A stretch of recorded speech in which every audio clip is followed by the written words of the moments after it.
In this video, I'm going to teach you how to knit the Pebble Twist Earwarmer.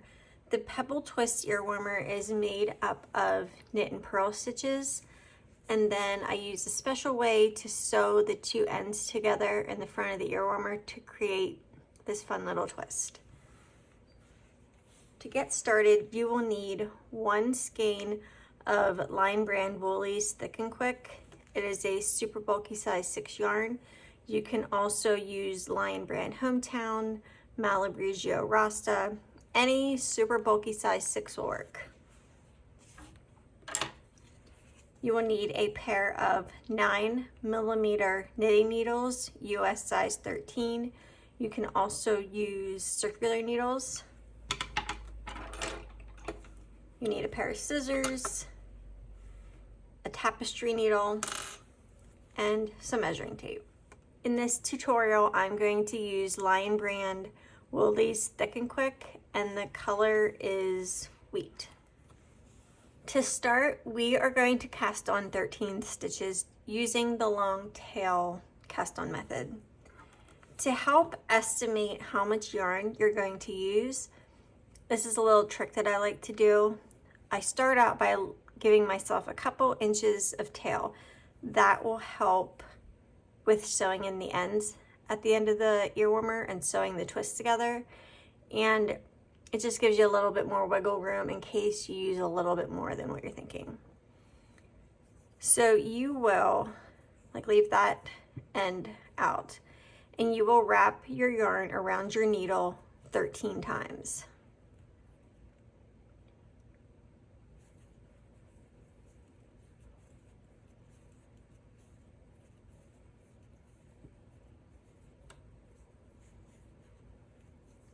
So now that you have it wrapped around 13 times, you can pull it off of the needle, and that will be roughly how much yarn you're going to need to do the long tail cast on method. You can either start by doing a slip knot and putting it on your needle, or I like to just lay my yarn over the top of my needle. You don't really need the slip knot. You just lay it over and then start the long tail cast on. So you will cast on 13 stitches.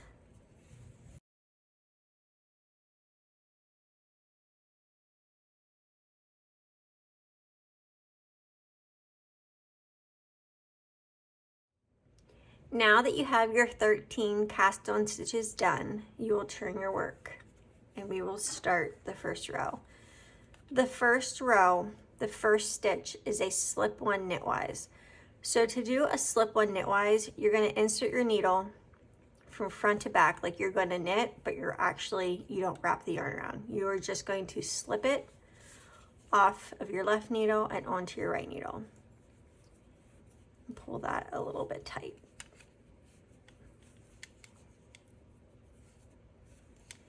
Now we will work in a knit one, purl one until we hit the end of the row.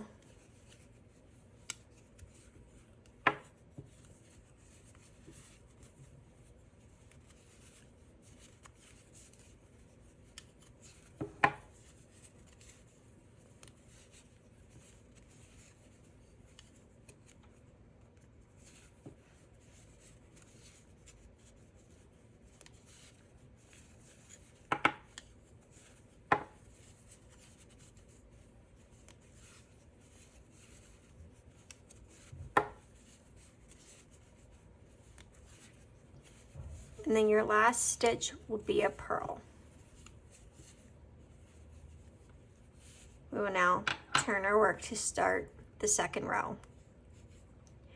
Every row from here on out will start with a slip-one knitwise, and then you will do a knit purl till you hit the end of the row. So that is what you will do until you hit the end of the pattern. It is a simple slip-one knitwise, knit purl. When I do my slip-one knitwise, I like to pull it tight when I get it over to my right needle. That will keep a nice, tight, even tension on the top and bottom of your earwarmer. The reason why we are doing a slip-one knitwise is it gives it a nice, clean edge on the top and the bottom. So you do your slip one knitwise, and then you will do a knit one, purl one until you reach the end of your row.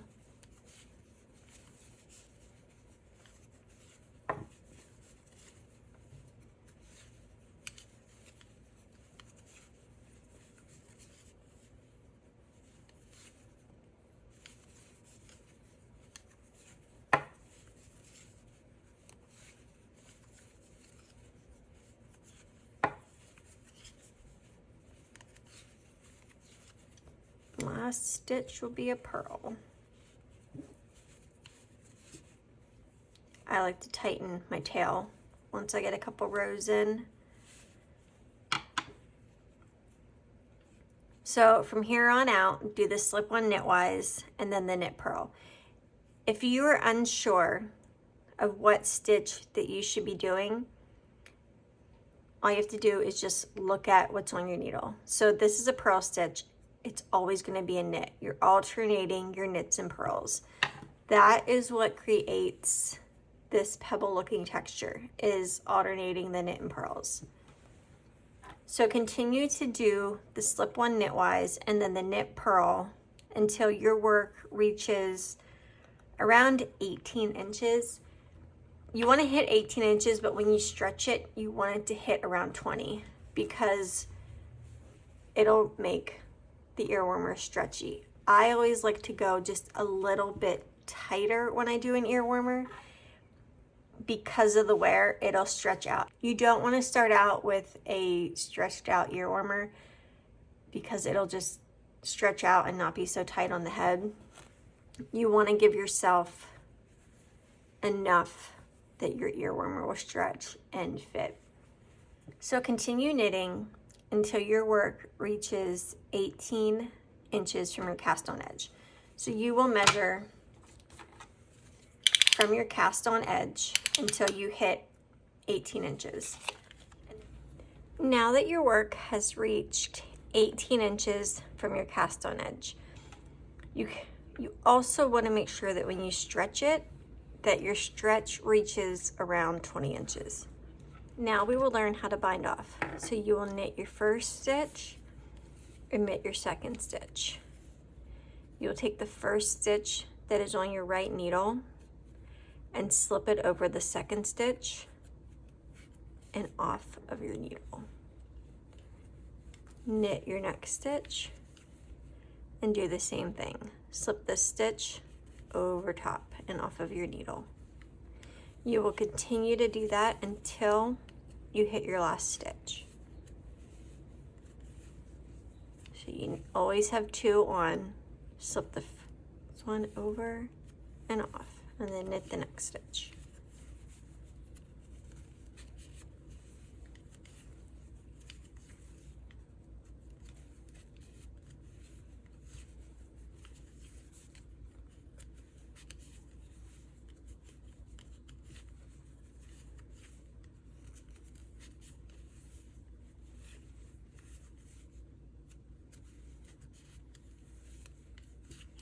You also don't want to bind off too tightly because then your bind off edge will be tighter than your cast on edge.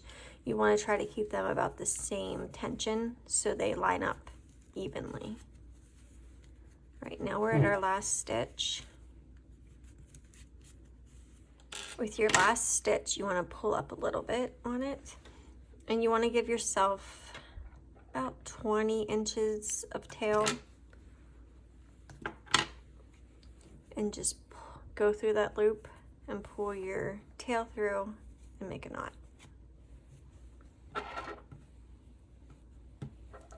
And this is what you are left with, and we will sew the ends together to make the twist. I don't give out a row count for this pattern because everybody's tension is different. Somebody might knit loosely and only need to do 50 rows, and someone might knit tightly and need to do 70 rows.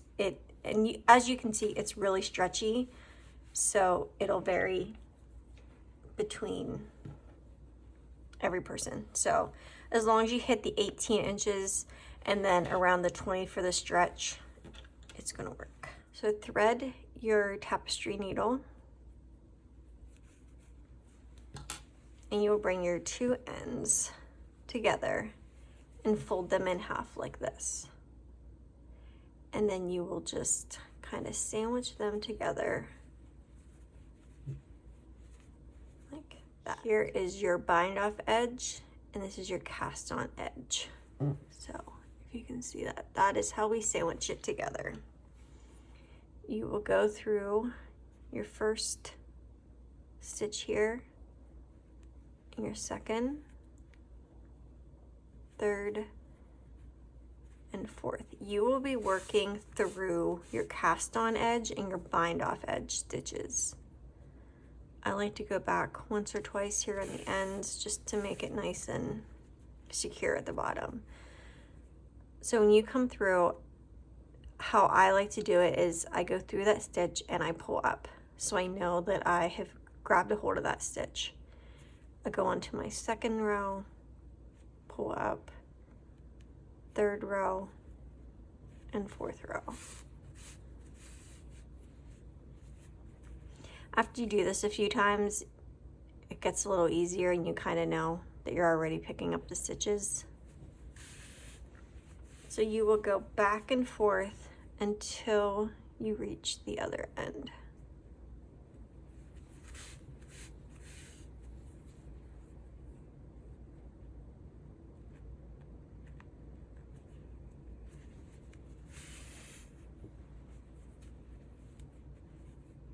Sometimes you might need to like go into these other rows and just pull it, stretch it out a bit so you can grab a hold of it with your needle.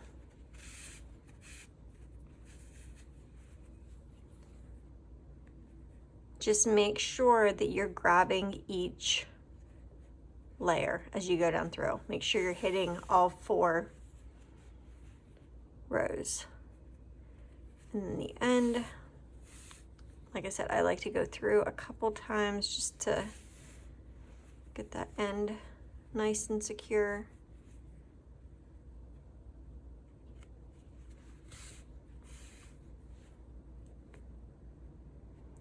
If you want to sew back down, you can, to make sure that you've gotten everything. I like to meet up with my cast on edge tail. So if your tail is at the opposite end, just go back down to that end, or don't. I mean, this is just how I like to do it. So I will go over and meet that side, trim my yarn, and then I will tie a knot, like a double knot, before I sew in my tail. When you sew in your ends, you don't want to go straight down or you'll come out the front of your ear warmer. Try to go along this thick edge right here.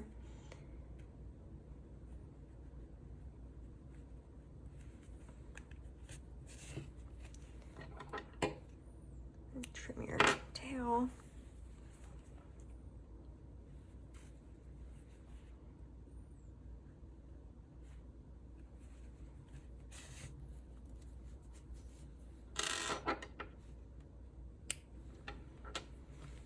Now this is what you were left with. This is inside out. So all you need to do is twist it right side out. And there you go. You can see that how we sewed the ends together created the little twist knot in the front of your ear warmer. And so it comes to a nice, I think it just lays nicely on the head. It comes, you know, more together, and then the back of it is thick. So that is made using Lion Brand Woolies Thick and Quick. This one is the Lion Brand Hometown yarn. Not much of a difference. It's Lion Brand Hometown is a 100% acrylic yarn, as the Lion Brand Woolies is a wool acrylic blend. And so if you were trying to do more without wool, use the Lion Brand Hometown. And as you can see, doing the slip one knitwise created that really nice edging to the top and bottom of the earwarmer, and you got a lot of nice stretch to the earwarmer. You can also customize these to make them for children. You can make them smaller, bigger. You will want to cast on an odd number of stitches. So if you want to go smaller, try 9 cast on stitches. If you want to go bigger, you can go up to 15 and so on. You want to do the odd number so the knits and purls line up how you want them to line up. You can also adjust how wide your beanie is, as in to go around the head. So if you have somebody who has a smaller head, just do, less rows. But it's pretty customizable and you can make it any size. I hope you enjoyed knitting the Pebble Twist Earwarmer. If you have any questions or comments, leave them down below. You can also send me an email, send me a DM on Instagram or Facebook. I'd be glad to help or answer any questions that you have. You can also use hashtag Pebble Twist Earwarmer on Instagram to see what other Pebble Twist earwarmers have been made, and I can't wait to see what you make. I think these are going to be a really good seller for markets if you do things for markets. It's just a fun alternative to a beanie. You can wear it with your hair up or down.